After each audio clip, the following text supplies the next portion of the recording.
네, 여러분 올해 정말 많은 일이 있었습니다. 특히 부동산 관련 일이 굉장히 많았죠. 그래서 부동산 관련 법들이 굉장히 많이 한 달, 두 달 이렇게 차이를 두고 굉장히 많이 개정이 됐습니다.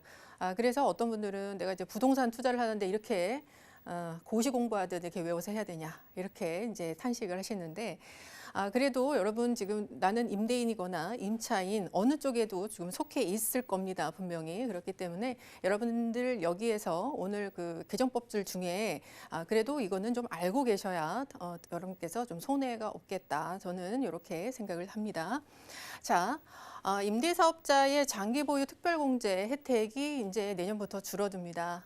이 부분이 이제 12월 31일까지 장기 일반 민간 임대, 그러니까 지금은 이제 10년이죠. 의무기간이 10년으로 바뀌었습니다. 이것을 임대사업자를 등록을 올해 말까지 해야만 기존 혜택이 유지가 됩니다. 기존 혜택은 뭐냐? 취득 시부터 양도시 전 구간에 있어서 공제율을 결정하는 건데요. 지금 8년 의무 임대를 했을 때는 50% 그리고 10년 임대했을 때는 70% 이렇게 공제를 해줍니다. 양도 차익에 대해서 이렇게 공제가 좀 크기 때문에 사실 좀 아직 마지막 남아있는 임대사업자의 혜택이다 이렇게 볼 수 있는데 이 혜택마저도 원래 2022년에 말까지 이 혜택이 남아 있었는데 2년을 축소했습니다. 이번에 국회 본회의에서 통과가 됐죠. 그래서 31일까지 등록을 지금 하셔야 됩니다. 이제 만약에 분양계약서를 써서 계약금을 납부하신 분이라면 지금 임대사업자 등록이 가능합니다. 아직 잔금을 치지 않으셔도. 그래서 좀 빠르게 서둘러서 하시는 게 좋을 것 같고요. 여기서 좀 지금 법조문에도 나와 있지만 좀 주의하실 게 7월 11일 이후에 등록한 아파트 임대사업자 그리고 이때 단기에서 장기 임대로 바꾸신 분들은 해당이 안 됩니다. 이번에 31일까지 등록을 해도요. 그러니까 좀 억울한 케이스인데요. 사실 이때는 지금 왜 이런 일이 생겼냐? 법이 이걸 발표를 하고선 법 제정이 좀 늦어서 이렇게 생긴 어떤 좀 오류입니다. 그래서 이분들은 그냥 지자체에서 등록은 다 해줬는데 혜택이 없더라도 법이 나중에 이렇게 제정이 되다 보니까 이런 분들은 아무 의미가 없다. 그래서 이런 것들은 법조문에도 이런 분들은 등록을 해도 제외가 된다. 이렇게 나와 있습니다. 그래서 이거는 좀 체크를 해보실 필요가 있고요. 지금 이 혜택이 기존의 임대사업자들에게도 소급 적용될 가능성이 좀 있습니다. 왜냐하면 이제 정부가 이런 거를 이렇게 혜택을 줄이는 이유가 뭔가 세수를 좀 높이기 위한 건데 지금 매년 새로 이제 임대사업자 등록하는 분들에만 한정하면은 사실 그렇게 시력이 없죠. 그래서 소급 적용할 가능성이 있어서 이건 좀 지켜봐야 된다 이렇게 볼 수 있겠습니다. 자, 계약갱신 청구권에 대해서 어떤 게 갱신이 되고 갱신이 거절되냐 이런 부분이 지금 임대차에 대한 분쟁이 상당히 지금 심각합니다. 우리가 이제 7월 말에 임대차보호법의 3법 중에 2법이 시행이 되는데 그 중에서도 계약갱신 청구권 때문에 지금 굉장히 지금 분쟁이 많습니다. 그래서 지금 소송까지 간다 이런 얘기도 있죠. 자, 이제 갱신과 비갱신 한번 보겠습니다. 여러분 잘 알고 계시겠지만 지금 집주인한테 내가 이제 만기 6개월부터 2개월 사이에 계약갱신 청구에 할 수 있는 기간이 도래했을 때 내가 다시 살겠다.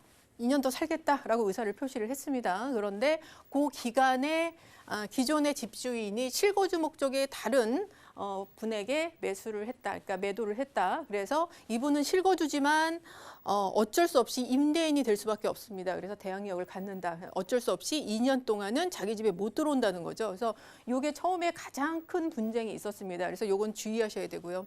자, 두 번째는 지금 그래서 생긴 게 바로 이런 거죠. 계약갱신 청구 기간이 도래하기 전에 기존의 집주인이 다른 실거주 목적의 또 새로운 매도자한테 일단 팝니다. 그래서 소유권 이전까지 끝내는 거죠.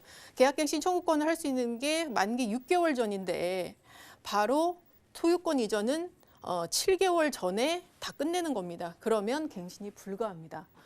그래서 이렇게 해서 어쩔 수 없이 2년만 살다 나가는 이런 이제 부분이 있겠고요. 자, 그리고 계약갱신 청구 기간이 도래했는데 세입자가 저는 그냥 그만 살래요. 나가겠습니다라고 분명히 의사를 표시했습니다. 그러고 나서 이 집주인이 나 빨리 팔아야 되겠네. 그래서 새로운 실거주 목적의 새로운 집주인한테 팔았죠. 근데 갑자기 세입자가 저 그냥 살래요. 이렇게 변심을 했습니다. 그럼 어떻게 될까요?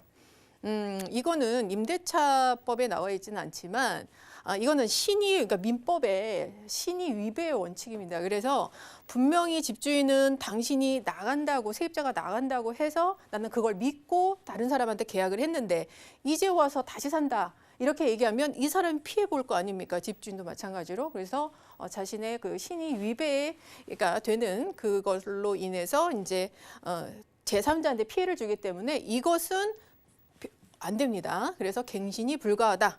누구한테 피해가 가면 안 되니까요. 근데 똑같은 경우에 아직 계약 체결이 없는 상태에서 저 다시 살래요. 이렇게 얘기했습니다. 이럴 때는 집주인이 갱신을 거절할 수 없습니다.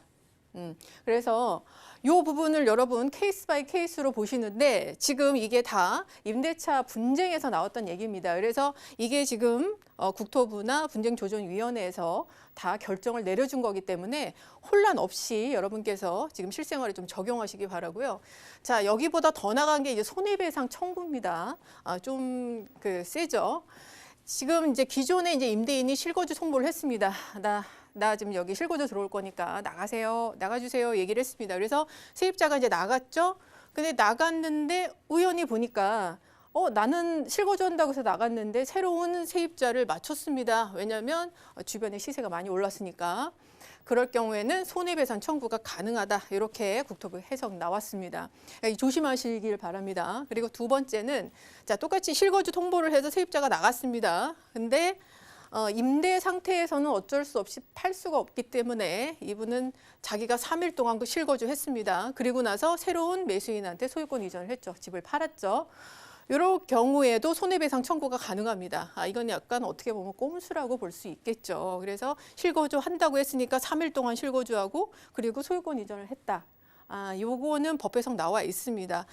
그냥 2년 동안 실거주 한다고 해서 세입자 내보내면 2년 동안은 매도 못 한다라고 나와 있습니다. 그래서 이것도 이제 민법인데 불법 행위에 대해서 저촉이 되기 때문에 이것도 손해배상 청구가 가능하다. 이렇게 보습니다. 그러니까 뭐 기존 임대인이 실거주 통보를 할 경우에는 2년 동안 그냥 살라는 거죠. 그리고 2년 동안 팔지 말라는 겁니다.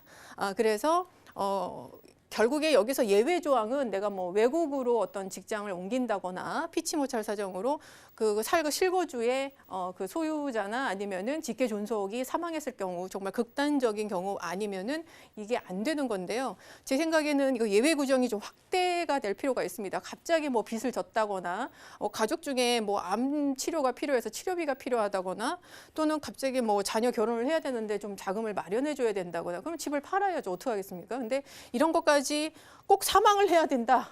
이거 말이 안 되는 거죠. 그래서 이 분쟁 굉장히 심하고 자꾸 이걸 계속 해석이 나오게 되면 자, 집주인 입장에서는 그래 그냥 나 비워두라도 살 거야. 특히 재건축처럼 전세가 낮은데 2년간 비워둡니다. 그리고 2년 후에 팔든지 2년 후에 전세 맞추겠죠. 그렇게 되면 2년 동안 또 전세난 일어나는 거고요. 2년 후에 내가 비워놨기 때문에 2년 후에 정말 벼르고 있을 겁니다. 얼마나 많이 올릴지. 그래서 전세값이 폭등한다는 얘기가 나오는 게 바로 이런 겁니다. 그래서 이게 자꾸 지금 부작용으로 나와서 전문가들이 지금 불편하게 지금 계속 정부한테 이렇게 조언을 하는데 듣지 않고 있는 게 바로 이런 거죠. 자, 취득세 중과 다주택자들이 지금 막 뭐 쇼핑을 한다라고 해서 다주택자들의 취득세를 중과를 시켰습니다. 여기서는 자기가 앞에 뭐 1주택, 조정이든 비조정이든 갖고 있을 경우에 이거는 조정 대상 지역에 있는 주택을 취득했을 때 2주택이 되면 8%, 3주택일 때 12%입니다. 요즘 같은 비조정 막 살려고 하진 않겠죠. 그래서 굉장히 취득세가 중과가 됐고요. 자, 이러다 보니까 이렇게 발표가 나니까 풍선 효과가 어디로 튀었습니까? 주거용 오피스텔은 취득세 중과가 안 되구나. 그래서 주거용 오피스텔이 한때 엄청나게 많이 팔렸습니다. 그랬더니 또 법을 제정했죠. 자, 주거용 오피스텔은 7월 10일 이전에 계약하거나 취득한 거, 요거는 주택수 빠집니다. 주택수 빠진다는 거는 취득세 중과에서 빠진다는 거죠. 그러니까 예를 들어서 이 오피스텔을 7월 10일 이전에 오피스텔을 취득을 했는데 그 다음에 지금 1주택을 취득을 합니다. 그러면 요거는 주택수 빠지니까 1.1%를 그냥 일반 세율로 적용을 받죠. 근데 8월 12일 이미 지금 과거 시제입니다, 여러분. 8월 10일 이후에 계약하거나 취득한 거, 요거는 중과가 됩니다. 그래서 오피스텔 지금 8월 10일 이후에 계약한 거 갖고 있는데 1주택 똑같이 했을 때는 8% 적용을 받는다. 이래서 지금 함부로 못 하고 계시죠. 그런데 뭐 이거 약간 이 예외 조항에 있는 오피스텔들이 가끔은 나옵니다. 자, 그리고 지금 지방이나 또는 그 서울 지역에서도 공시가격 1억 원 이하 주택들이 거의 매물이 사라지고 있습니다. 왜 그럴까요? 바로 이 취득세 때문입니다. 공시가격 1억 원 이하 주택은 중과에서 제외가 됩니다. 그래서 막 쓸어 담고 있는 거죠. 예를 들어서 내가 현재 2주택입니다. 근데 원래는 하나 더 취득하면은 12%의 취득세를 내야 되죠. 그런데 공시가격이 9천만 원이다, 뭐 1억이다 이렇게 되면은 그냥 요거 자체 1.1%를 내기 때문에 엄청난 혜택이 들어가죠. 다만 정비구역이 지정이 돼서 그게 고시된 지역, 재개발 이슈가 있는 지역에서 공시가가 낮은 거, 이런 거는 또 중과가 됩니다. 그러니까 요거는 좀 여러분께서 체크하시고 취득을 하시고요. 자, 종부세법에서 부부 공동명의 1주택자들은 노령자 공제랑 장기 보유 공제 안 해줬습니다. 단독 명의만 해줬죠. 근데 형평성이 너무 어긋나다 이런 얘기가 계속 올라와서 그래서 부부 공동명의 1주택자도 지금 이 노령자 장기 보유 공제를 해줄 수 있는 길을 열어놨습니다. 아주 잘된 일이죠. 근데 두 가지 선택할 수 있습니다. 9억까지 비과세 받고요. 그 다음에 노령자 장기 보유 공제 받을 수 있고요. 아니면 12억까지 비과세 받고 노령자 장기 보유 공제 안 받는 이렇게 두 가지 방법이 있습니다. 여러분 여기 9억까지 이거 다 받으려면 매년 9월 16일에서 31일까지 세무서에 신청하셔야 되고요. 신청 안 하신 분들 깜빡하고 그런 분들은 그냥 12억까지 비과세 받으시면 됩니다. 왜냐하면 부부 공동명의니까 6억 원, 6억 원 각각 공제가 들어가죠. 그래서 그 얘기입니다, 사실은. 여기까지는 들어가지 않겠습니다. 자, 주택법 개정안이 무시무시한 게 하나 나왔습니다. 지금 이게 공공자가 이제 국토부 장관이 이제 변창흠 내정자로 지금 되고 있는데 이분이 늘 주장했던 게 공공자가주택입니다. 그게 어떤 개념이냐 설명을 드릴게요. 근데 그거를 할 수 있게 아예 법 개정이 지금 되고 있습니다. 우리가 먼저 여기서 여러분 좀 혼동하시는 분이 있어요. 부동산이 뭡니까, 부동산? 자, 부동산은 건물이다. 맞습니까? 네, 틀립니다. 부동산은 토지와 그에 부속된 건물을 합쳐서 부동산이라고 합니다. 우리가 건물만 따로 이렇게 매도하고 막 사고 팔고 하지 않죠? 토지가 같이 따라가는 겁니다, 여러분. 자, 그런데 정부에서 지금 하고 있는 게 토지 임대부 분양주택 그리고 환매 조건부 주택 이 두 가지가 공공 임대입니다. 이게 어떤 의미냐? 자, 토지 임대부 주택이라는 거. 사실 그 건물 가격이 올라가서 집값이 올라가는 게 아닙니다, 여러분. 이 토지는 물리적으로 늘릴 수가 없잖아요. 딱 한정이 돼 있습니다. 5,000년 역사를 갖고 있는 우리도 이게 옛날부터 우리 조상이 살던 그 땅에서 그대로 지었다 부셨다 하는 거잖아요. 그러니까 토지는 그대로 한정되어 있습니다. 그렇기 때문에 건물은 오히려 시간이 지나면 감가가 되죠. 그렇죠. 그러니까 토지 가격이 올라가니까 집값이 올라가는 겁니다, 사실은. 근데 토지 임대부 분양주택은 무슨 얘기냐면 토지는 정부가 소유하겠다. 건물만 거래해라. 이런 거죠. 자, 그래서 토지 가격이 빠지니까 시세의 30에서 50% 다운된 가격으로 분양을 했습니다. 이게 이제 보금자리 주택이라고 2009년에 했던 거죠. 그리고 그게 나중에 공공임대로 바뀌었는데 명칭이 이거는 이제 10년 임대하고 분양으로 전환하는 겁니다. 그래서 이게 대표적인 게 서초동에 내곡지구가 있는데 자, 건물만 했기 때문에 원래 한 2억 5천 정도의 분양을 받았죠. 그런데 이거를 건물만 지금 거래를 해도 최근에 집값이 엄청 많이 올랐습니다. 그렇기 때문에 또 서초동 아닙니까? 서초동. 그렇기 때문에 입지가 너무 좋아서 건물 가격이 같이 올라갔습니다. 그래서 이게 10억에 팔렸습니다. 10억. 그러면은 엄청난 시세 차익을 본 거죠. 원래 의도와는 다르게 로또 분양이 된 겁니다. 그래서 이거는 실패한 정책이다 이렇게 정부가 인정을 하고 있고, 두 번째는 환매 조건부 주택입니다. 이거는 뭐냐면 최초 분양자가 LH한테만 매각할 수 있습니다. 그러면은 시세 차익을 하나도 갖고 갈 수 없죠. 1원도 갖고 갈 수 없죠. 2017년에 군포에서 최초로 이거를 요런 환매 조건부 주택을 분양을 했더니 거의 미달입니다. 90% 이상. 왜냐면은 시세 차익을 하나도 갖고 갈 수 없으니까. 근데 요번에 주택법이 어떻게 개정됐냐? 토지 임대부와 환매 조건부를 결합한 아주 센 게 개정이 됐습니다. 자, 이게 뭐냐면 토지 임대부 주택으로 해서 자, 토지는 정부 소유고요. 그리고 나중에 시세 차익이 나도 그거는 누구한테만 팔 수 있다? LH한테만 팔 수 있다라는 겁니다. 그러니까 원천적으로 로또 분양 안 되고 시세 차익을 완전하게 차단하겠다라는 거죠. 공공소유다. 자, 이게 이제 문제가 뭐냐면 3기 신도시의 적용, 일부 지역에 적용될 가능성이 있다고 지금 얘기가 계속 나오고 있습니다. 이렇게 되면은 뭐 솔직히 이제 뭐 그래 내가 시세차익 못 갖고 가도 입지가 워낙 좋으니까 이러면서 청약들을 하는 사람도 있을 겁니다. 다만 그게 과천이나 고양 창녕 이렇게 입지가 좋은 데는 수요가 몰릴 수 있겠지만 입지가 조금 떨어지는 부분들은 내가 시세차익도 없는데 내가 이걸 왜 해라고 하는 사람들도 분명히 나오겠죠. 그래서 3기 신도시가 과연 그 정도의 우리의 그 전세난과 이런 수요를 분산할 수 있는 역할을 할 수 있나 이렇게 좀 생각이 들고요.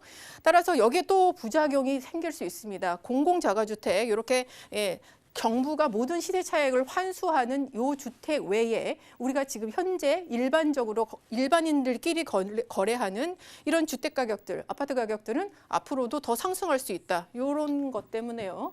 따라서 지금 정부는 이제 계속 의도는 좋다고 얘기를 하지만 자꾸 이런 사이드 이펙트가 나오기 때문에 정말 세밀하고 면밀하게 들어가야 될 것 같고요. 앞으로 그 전세난 때문에 정말 좀 어떻게 보면 어떤 분한테는 죄송한 얘기지만 지금 마지막 투자를 좀 바라보고 계시는 분들은 지금 전세가가 많이 올랐기 때문에 갭 투자금이 상당히 적게 나옵니다. 그래서 어떤 분한테는 투자 기회고 어떤 분한테는 정말 이렇게 살다 이렇게 전세 때문에 내가 고통받는 시대가 없습니다. 그래서 이 부분을 본인의 그 상태에 맞춰서 가장 헤쳐나갈 수 있는 방법을 찾으십시오. 이거는 정부가 어떻게 해결할 수 있는 정부 정책으로 해결할 수 있는 문제가 아니기 때문에 이거는 이제부터는 본인의 판단에 맡겨야 된다. 이렇게 마무리 드리겠습니다.